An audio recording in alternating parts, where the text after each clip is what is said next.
ভাই, যা তো একবার বাজারে, একটু মাছ নিয়ে আয়। আমি এখন পারবো না, আমার কাজ আছে। কি এত রাজকার্য তোর? বসে তো মোবাইল ঘাঁটছিস।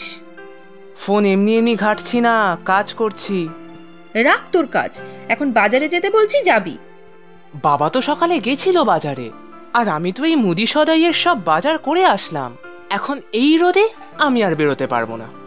বাবা তো ছোট মাছ নিয়ে এসেছে। তোর অলোকদাকে তো জানিস, বড় মাছ ছাড়া চলে না। তুই যা, একটা বড় রুই বা কাতলা নিয়ে আয়। আমি পারবো না রে। অলোকদা একদিন মাছ না খেলে কিছু মহাভারত অশুদ্ধ হবে না। কি? এত বড় কথা বলতে লজ্জা লাগলো না তোর? শ্বশুর বাড়িতে এসে কি আমার স্বামী না খেয়ে থাকবে? না খেয়ে থাকবে কেন? বাকি যা রান্না হবে সব খাবে। শুধু ছোট মাছ খেতে না পারলে খাবে না? আমি এখন মাছ আনতে যেতে পারবো না। ছি ছি ছি ছি ছি ছি ছি ছি ছি ছি, এত অপমান! সামান্য একটু মাছের জন্য আমার স্বামীকে তুই খাবার খোটা দিলি? তুই একটু বেশি বাড়াবাড়ি করছিস। কি হয়েছে? কি সকাল থেকে এত চিৎকার করছিস কেন তোরা? দেখো মা, দেখো, তোমার ছেলে তোমার জামাইকে খাবার খোটা দিচ্ছে, অপমান করছে। আমি আজই চলে যাব। কি হয়েছে পরিষ্কার করে আমাকে বল দেখি। ভাই বলছে তোমাদের জামাই কেন খাবে এ বাড়িতে, ওকে একটু মাছ আনতে বলেছি বলে এত অপমান করলো আমাকে। ছি ছি রাজু, তুই এমন কথা বলতে পারলি? আমি এসব কিছুই বলিনি মা। অলোকদা ছোট মাছ খেতে পারবে না বলে আমি বলেছি যে একদিন না হয় মাছ খাবে না। বাকি রান্না তো হয়েছে। অলোক কি খাবে না খাবে সেটা কি তুই ঠিক করে দিবি? যা বাজারে যা। আমি এখন বাজার যেতে পারবো না মা। আমি সেটাই দিদিকে বলেছি। আমার এখন কাজ আছে। কি কাজ আছে তোর বলতো? একটা তো চাকরি জোটাতে পারিসনি আজও। বসে বসে বাবার টাকা ধ্বংস করছিস, ঘরের কাজেও তো লাগিস না। আমি তো চেষ্টা করছি মা, রোজ তো ইন্টারভিউ দিচ্ছি। তোর যা যোগ্যতা, কোথাও কিচ্ছু জুটবে না। তোর অলোকদাকে দেখ, মোটা মাইনের চাকরি করে, তাকে দেখেও তো কিছু শিখতে পারিস। আমি ঠিক কিছু না কিছু করে নেব, তোকে ভাবতে হবে না। এখনই তুই বাজারে যাবি, মাছ আনবি। সারা সপ্তাহ কত পরিশ্রম করে ছেলেটা, একটা দিন এই বাড়িতে এসেছে, একটু ভালো মন্দ খাবে না? তোমার অন্যের জন্য চিন্তা আছে মা? আমি যে সারা সপ্তাহ সকাল থেকে রাত অক্লান্ত পরিশ্রম করি, পড়াশোনা করি, ঘরের কাজ করি, ইন্টারভিউ দিই, সেটা তোমার চোখে পড়ে না? না না, পড়ে না। এসব করে চাকরি জোটাতে পেরেছিস কি? সংসারে একটা টাকাও দিতে পেরেছিস? না, এখনো পারিনি। তবে একটু অপেক্ষা করো মা, ঠিক আমি পারবো। অপেক্ষা করতে করতে তো অনেক বছর হলো। কিছু না করতে পারলে পরে খাবি কি শুনি? তোকে সারা জীবন তো আর টানতে পারবো না। তোকে জন্ম দেওয়াই আমার পাপ হয়েছে, হতভাগা ছেলে একটা। চলে আয় মিনু। যা, এবার বাজার যা। যা করছিস পরে এসে করবি। বেকার ছেলেরা আবার কাজের অজুহাত।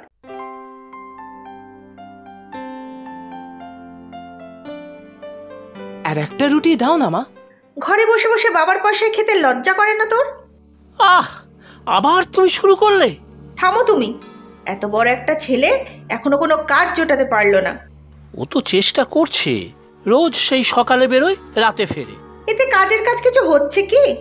ওদিকে অলোককে দেখ, দেখে শেখ। সোনার টুকরো জামাই আমার। অলোকটা কিরকম সে ঢের জানা আছে আমার। মাসের মধ্যে 15-20 দিন তো এখানেই থাকে, খায় আর আমাকে কথা শোনায়। এই বাড়িটা কি মিনুর নয়? ওরা আসবে যাবে থাকবে, বেশ করবে। আর এত হিংসা তোর? তবে যাই বলো, মিনু আর অলোকের আমাদের সংসারের সব ব্যাপারে কথা বলা আমার মোটেই ভালো লাগে না। তুমিও বড় প্রশ্রয় দাও ওদের। বাহ, তুমিও ছেলের হয়ে আমাকে কথা শোনাচ্ছ। আমি যেটা সত্যি সেটাই বলছি। আর রাজু তো চেষ্টা করছে, নিশ্চয়ই ও পারবে। হ্যাঁ, কত পারবে আমার জানা আছে।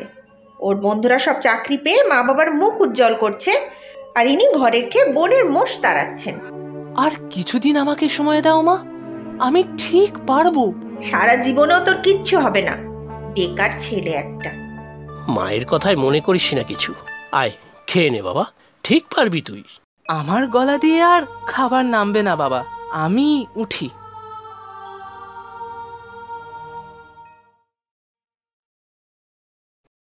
আরে এই তো শালা বাবু, তা কোন রাজকার্য করে ফিরে এলে? এত দেরি হলো যে?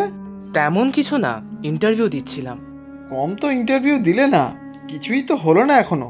ওর আর কিছু হবেও না। তোমার অফিসে দেখো না, যদি ওকে কোনো কাজে ঢুকিয়ে দিতে পারো।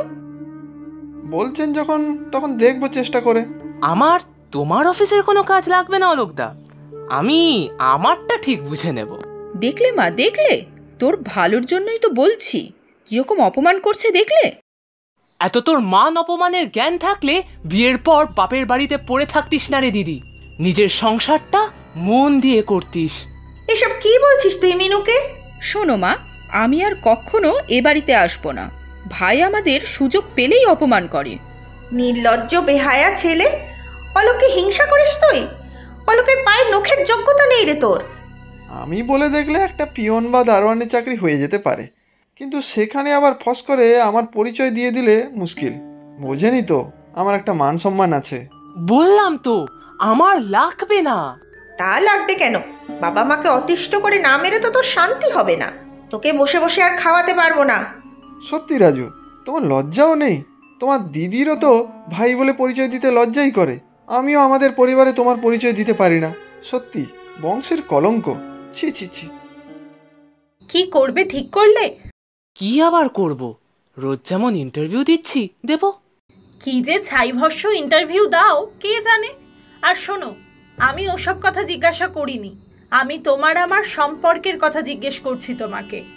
মানে? মানে আর কতদিন এইভাবে ঘুরে বেড়াবো বলো তো? বাবা তো আমার বিয়ের জন্য সম্বন্ধও দেখছে। তুমি বাবাকে না করে দাও, আমার একটু সময় লাগবে। গত 2 বছর ধরে তো নাই করে যাচ্ছি, আর কত আটকাবো বলো তো? আমি চেষ্টা করছি মিলি, আর কিছুদিন সময় চাইছি। আর কত সময় দেব তোমাকে? এবার আমারও মনে হচ্ছে যে তোমার দ্বারা কিছু হবে না, কোনো যোগ্যতাই নেই তোমার। তুমিও এরকম বলবে? আর সবাই তো বলেই। তার কি বলবো বলো? বাবাকে না করব কিভাবে? তোমার কথা বলবো কিভাবে? কি করো তুমি? বেকার ছেলে একটা। বাবা যখন জিজ্ঞেস করবে কি যোগ্যতা আছে তোমার, তুমি কি চাইছো বলো তো? বাবার দেখা পাত্রকে আমি এবার হ্যাঁ বলে দিয়েছি। অনেক টাকা রোজগার করে, মাসে নাকি 25-30 হাজার টাকা মাইনা পায়। আর কি একটু অপেক্ষা করতে পারলে না আমার জন্য? না না, আর পারা যায় না। সত্যিই কিছু হবে না তোমার দ্বারা। আমার বন্ধুরা আমাকে দেখে হাসাহাসি করে, আমার লজ্জা করে তোমার পরিচয় দিতে। তুমিও আর সবার মতো লজ্জা পাও আমার জন্য? হ্যাঁ পাই। কি করতে পেরেছো তুমি আজ অবধি? কিচ্ছু পারোনি, আর পারবেও না। শোনো, আজ আমি তোমাকে এটাই বলতে এসেছিলাম যে আমি বাবার পছন্দ করা ছেলেকেই বিয়ে করতে যাচ্ছি। আর তুমি সারা জীবন ওই চাকরিই খোঁজো, ভুলে যাও আমাকে।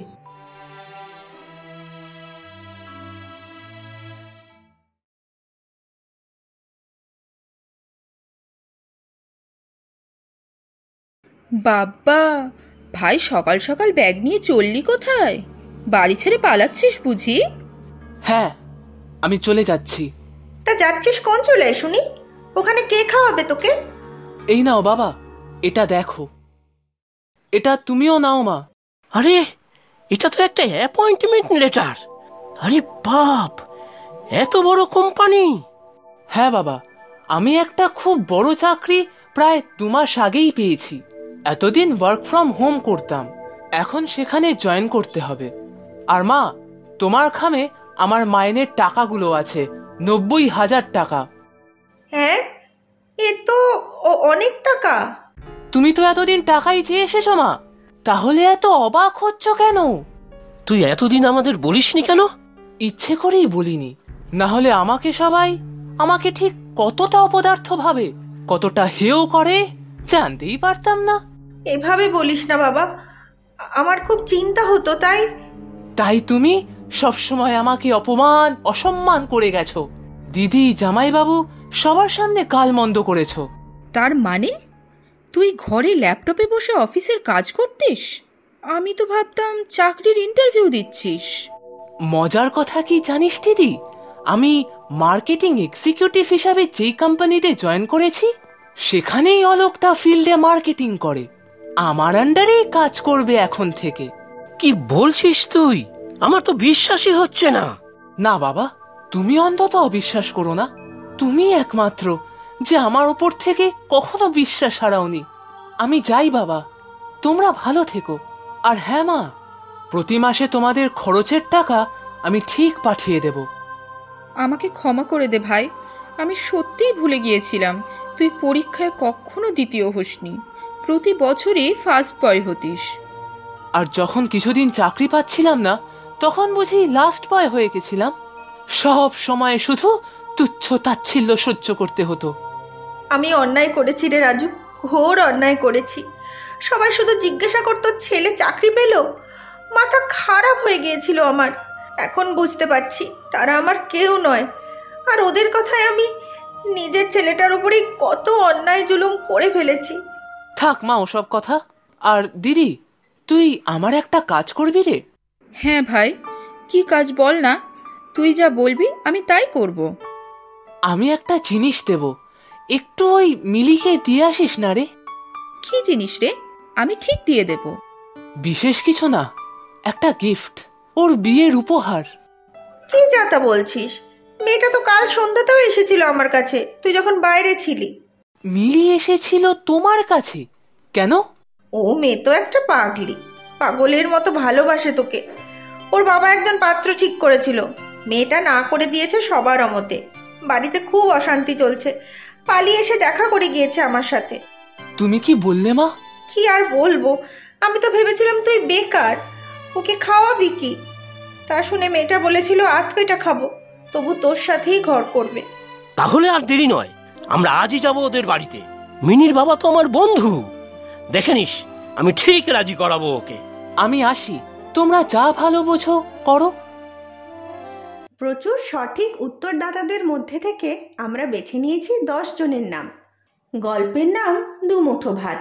নামগুলি হলো কমল কুমার সাহা, শ্রীপল্লী, কলকাতা, পশ্চিমবঙ্গ থেকে; উজ্জ্বল ইমন, আইআইটি খড়গপুর, পশ্চিমবঙ্গ থেকে; মুক্তা, বরিশাল, বাংলাদেশ থেকে; অর্ঘজিৎ হালদার, হালদারপাড়া, উলুবেড়িয়া, পশ্চিমবঙ্গ থেকে; সানিয়া আফরিন শেখ, ক্যানিং, পশ্চিমবঙ্গ থেকে; রিয়া রক্ষিত, পশ্চিম মেদিনীপুর, খড়গপুর, পশ্চিমবঙ্গ থেকে; মৌ ওঝা, ভোগপুর, পূর্ব মেদিনীপুর, পশ্চিমবঙ্গ থেকে; সুজাতা সূত্রধর, বিশালগড়, ত্রিপুরা থেকে; মৈত্রেয়ী চিত্তরঞ্জন, আসানসোল, পশ্চিমবঙ্গ থেকে; শান্তা, নারায়ণগঞ্জ, ঢাকা, বাংলাদেশ থেকে। আজকের প্রশ্ন, অলোক কি কাজ করত? তোমরা প্রশ্নের উত্তরের সাথে নিজের নাম আর কোথায় থাকো সেটাও লিখে জানাবে কিন্তু।